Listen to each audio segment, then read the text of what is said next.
Hi everyone, it's Steph. Welcome back to the channel. I hope you are doing well and I hope lockdown isn't treating you too badly. Now, this is going to be a sensitive video. It's a video that's been requested by a few people privately, and I kind of get the reason why it's been requested so much.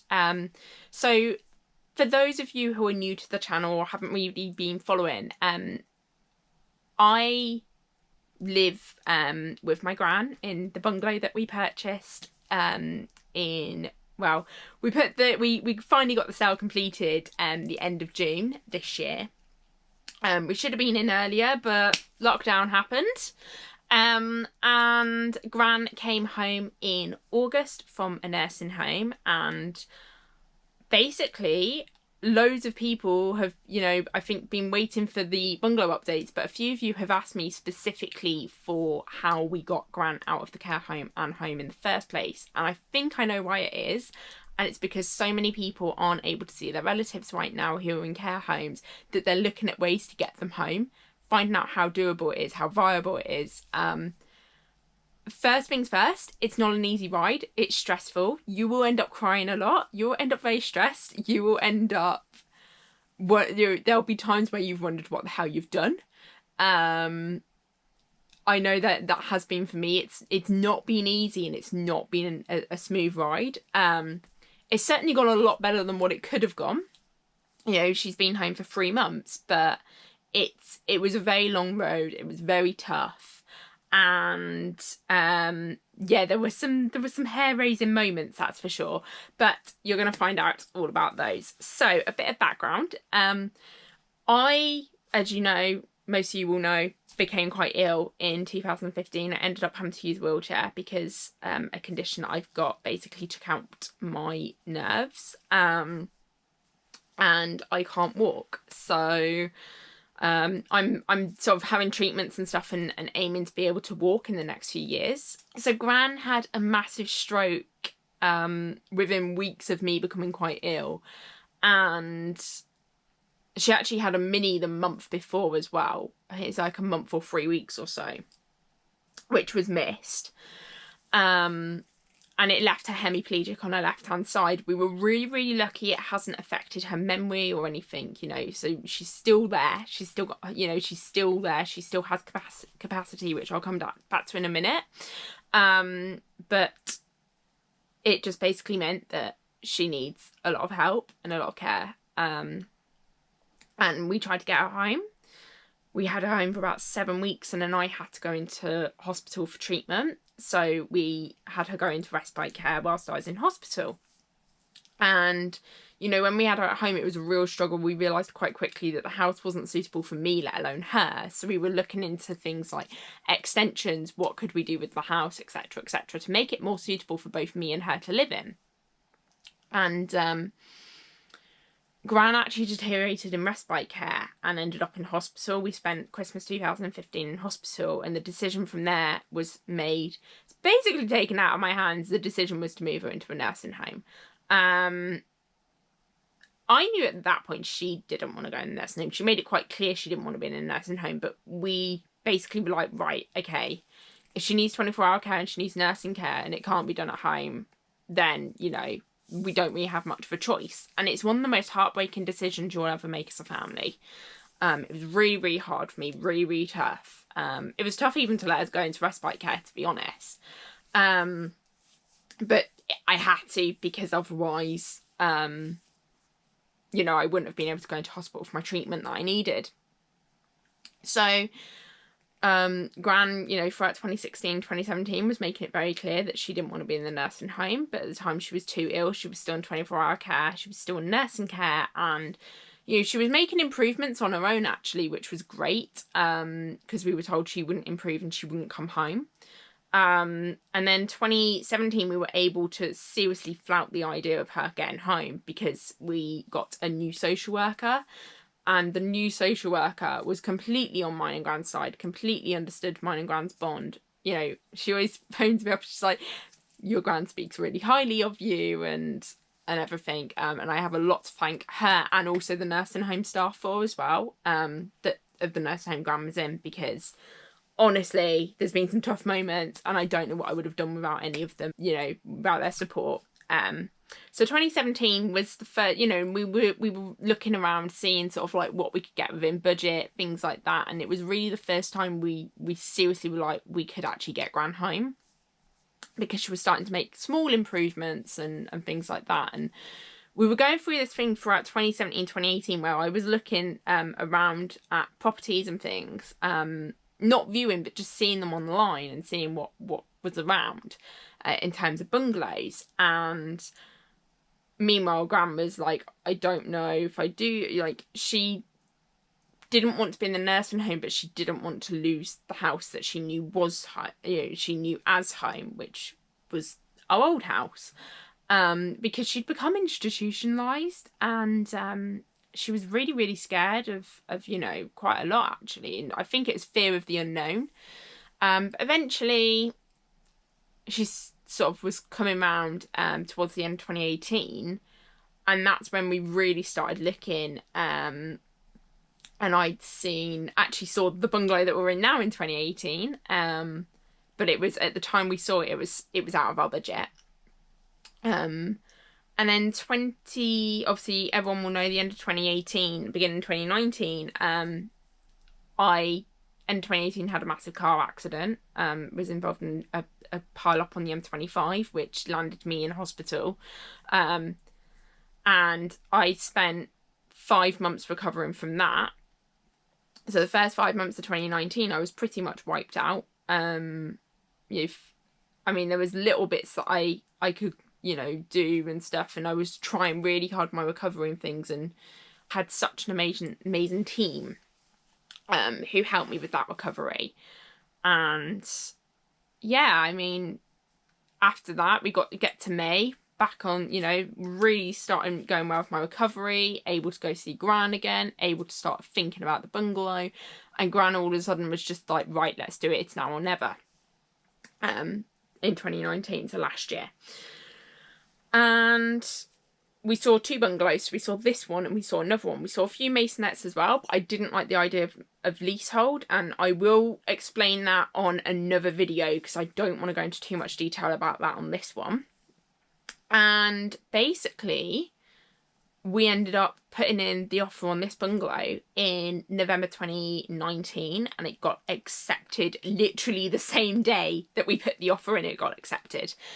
Meanwhile, at that point, all of the things regarding Gran's care package at home, what equipment we need, X, Y, and Z, really, because I've been doing my research beforehand, really started kicking off. So it was kind of like, right, okay, we need to get OT referrals, we need to do this, we need to do that, we need to do the other. Gran's social worker took on, oh my God, like, she just took so much of that stress away from me in terms of, you know, she was like, don't worry, we'll get it sorted, X, Y, and Z. You know, between her, the solicitors working with us on selling the house and buying the bungalow, and everyone else, it was just like, oh my God, right, okay, I've actually got a really, really good network of people around, because it was so stressful, honestly. And then the news came that Gran had slipped back into the 24-hour care remit, and it was after an assessment, and it was just like, oh my goodness gracious me, what are we gonna do? And I know there's people my age who have living care at home. You know, you have personal assistants or carers or whatever you want to call them. They're with them 24 hours a day, and then they have like double ups coming in during the day to help with personal care and things. So I said to Gran's social worker, I said, well, look, she doesn't want to be in the nursing home. She has capacity. You cannot base someone's capacity off of a bad decision.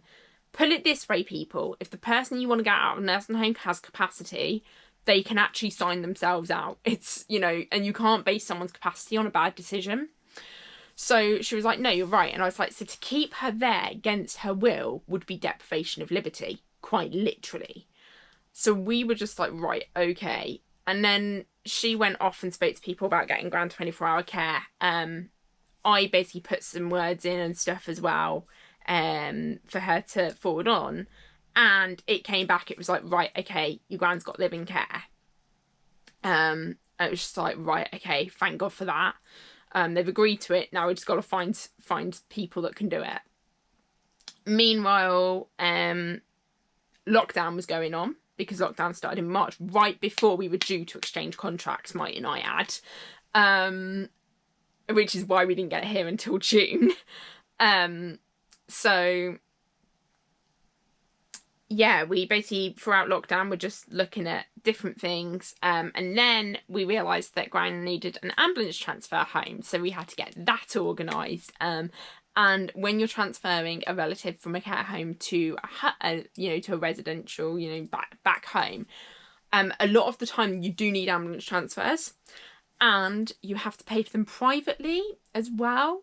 So, I mean, Gran's in the end was set. I mean, she needs a lot of, she needed a lot of support. She was stretcher, she needed transfers and things like that. She actually needed pat sliding as well. So in the end, Gran's transport, if I remember rightly, was just shy of it was either just 700 or just £800. Just shy of either one of those figures. I can't remember off the top of my head, but I know it wasn't cheap. So we had that to do, and then we had, and then basically we got in the bungalow, got it all decorated, apart from the conservatory. The conservatory still very much needs doing. Things that needed to be done, like the ramp fitting, getting Gran's equipment in, getting stuff in for both of us, getting the sofa that was suitable for me and Gran ordered, which came on a little bit of a sticky with the hoist transfers, but with Gran now having physio, or at least being on the waiting list for physio, we're hoping that with the improvements she's made, they're going to be able to help her get off of hoist transfers and back onto a sliding board transfer. Because if she can be on a sliding board transfer rather than a hoist, not only is it going to make it easier when we're going out and about, it's also going to mean that she'll be able to get onto the sofa, we'll be able to recline her, pop her on, this, that and the other. So there's all these various things. And yeah, so we got Gran home on the 17th of August. Yes, that was 2 days before my surgery on my thumb. I know, that sounds absolutely crazy and stupid. I mean, we had Gran's coming home date set in stone before I got my surgery date. My surgery date, I was given a week's notice of my surgery date. By which point, everything was ready for Gran to come home. So it was a case of, right, okay, well, we're just going to have to go with it. So yeah, that's how we got home. She's still here 3 months later. It's gone better than what some people thought it could have gone. It's not been easy. It's been, there's a lot of times where I say, if I'm busy with work because I'm working from home, or, if I'm not particularly well that day, Gran very much expects me to be at her beck and call there and then, and I love her to bits, and it's great that she wants to spend that time with me. But sometimes when you're or you're doing work on things, I'm just like, Gran, please just give me an hour or so, or just give me a few minutes, like just hold up. So that's that. But basically, yeah, I mean, things that I would say to anyone who's thinking of getting a relative from home from a care home is, one, get their social worker on your side, because without them on your side, getting a care package, especially if you need local authority funding, getting a care package is going to be really difficult. I can't thank my Gran social worker enough, because without her, we wouldn't have Gran home. It's as simple as that. Because, she actually listened to what Gran wanted as well. And Gran was very much the driving force for all of this. Even, literally, like, if it wasn't, if Gran didn't want any of it, we wouldn't be here today. So, it was very much what Gran wants, Gran gets. So if you've got get your social worker on side, your relative social worker. If your relative has capacity and they specifically say they don't want to be there and they want to come home, that has to be taken into account. If they don't have capacity but you have a power of attorney, for, I think it's the health one that you need, not just the finances. So if you've got both, then and you think it's in their best interest to have them at home, you can use that too. What else would I say? I mean, if they've got capacity and they, you know, they're not being listened to and they're being kept in a nursing home against will, and the social workers aren't happy about trying to help you get a care package for home and help you with OT referrals to get equipment for home, and there's no, you know, there's no good reason, for example, you know, if the house is suitable to be adapted and there's no good reason for them to not be at home with the right care package, that's deprivation of liberty, pure and simple. So, you know, you can very much use that on them of, you know, they want to come home, our house is suitable, we just need the equipment and the care package, get them home, sort of thing. Ambulance transfers I've gone through, you will probably need them, especially at the moment as well with ambulance transfers. We had it with Gran. Most of them won't do an ambulance transfer unless the person has had 2 negative COVID swabs. Now, Gran was regularly tested in the nursing home, and Gran's nursing home never had any cases, had no cases, nothing throughout the entire time. So every test was negative, which, you know, it was my biggest fear was COVID getting into their nursing home. More so than me getting it into my house, knowing that I was in shielding group, my biggest fear was Gran's nursing home. So yeah, we had all of, you know, we had that to contend with. So, you know, it is stressful. It's not an easy ride, but it can be done. You know, as long as you've got the right care package, the right support, the right equipment, you know, somewhere suitable, there's no reason why they can't be at home. And if the local authorities say that it's because they need 24-hour care, now if they say they need 24-hour personal care, that's why you can get a living care package. You can get a living care package if you need 24-hour support. If you know, so with Gran's, they do, it's what is called a sleep-in living carer, but there's the sleep-in, I think if there's an emergency at night, then there's someone here basically who can help Gran out. It's basically, so Gran doesn't really need any support at night. Most of the time you hear her fighting with Alexa, or sometimes she might have got her leg trapped downside the bed, her bad leg that she can lift a little bit but not enough if it's trapped to get it out herself, especially because she has no use of her left arm. So yes, you can get living care packages even with an older relative. They're not age, you know, and if they say that it's not something they do for that age group, again, you can use age as a protected characteristic, so you can use that against them as well, to kind of force your way into getting a care package at home for your relative.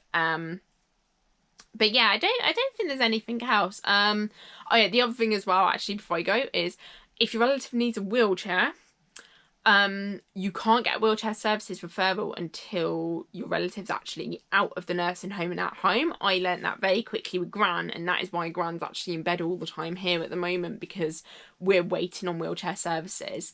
I'm in the middle of about to chase them up again, because you know, one way or another, we're getting Gran out of bed and into the living room on Christmas Day, especially if everyone is here, because I will not have Gran in bed while everyone else is in the living room celebrating Christmas. It's not happening. Christmas is family time. So she is coming out of her bed on Christmas Day. It's like, I was like, I've already put that one out there. So yeah, that's the other thing, you know, wheelchair services and physio as well.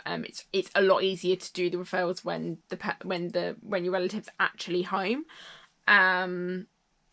But yeah, I mean, if there's any other questions that you guys have got, let me know in the comments below. I will try to answer as many as I can, based on my personal experience.